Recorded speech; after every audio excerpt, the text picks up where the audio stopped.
जी अस्सलाम वालेकुम नाजरीन।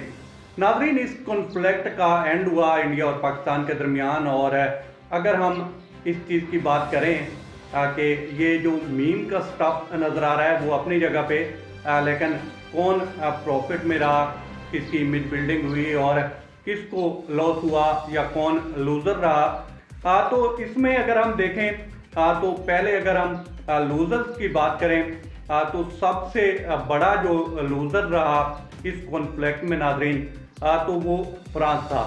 अब उसका डायरेक्टली तो इस जंग से कुछ लेना देना नहीं था, लेकिन उसके राफेल जो तैयारे हैं उनकी मार्केट गिर गई। फिर दूसरे नंबर पे जो बड़ा लूज़र रहा इस कॉन्फ्लिक्ट में वो इंडियन एयरफोर्स थी, क्योंकि उनकी थोड़ी बहुत इमेज बिल्डिंग हुई थी।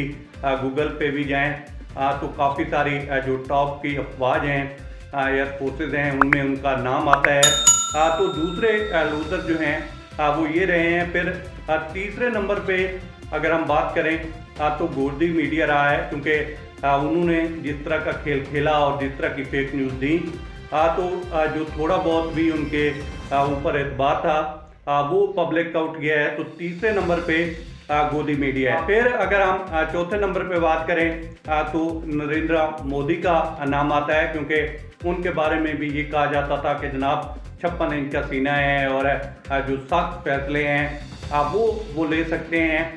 तो इधर नज़र आया कि डोनाल्ड ट्रंप के साथ एक दो कॉल्स पे ही वो जो हैं गिर गए। तो चौथा नंबर जो है वो इनका है। और पाँचवें नंबर पे नाजरीन पाकिस्तान की अवाम हो या फिर इंडिया की अवाम हो, आम पब्लिक जो है, गरीब अवाम जो है, उनका नुकसान हुआ है, वो लूज़र रहे हैं। कुछ कीमती जानें भी गई हैं और इसमें ना तो वो पुलिस में शामिल होते हैं, ना ही इस तरह की चीज़ों में शामिल होते हैं। हाँ, टैक्स वो देते हैं और उसका यूज़ किस तरह से हुआ है वो सभी ने देखा है। अब अगर हम बात करें कि फ़ायदे में कौन रहा, इसमें यूँ कह लें, प्रॉफिट कह लें या कुछ पॉजिटिव न्यूज़ कह लें, वो किसके लिए थी।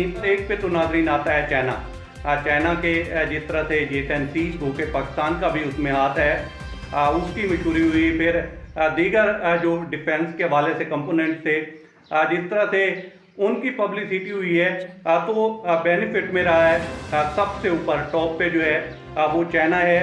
फिर पाकिस्तान एयरफोर्स है, गो के इनका पहले ही डंका बज रहा था, लेकिन जिस तरह से अखबारात में अनडिस्प्यूटेड किंग का नाम पाया, तो ये भी अपनी जगह पे एक बड़ी हेडलाइन लगी।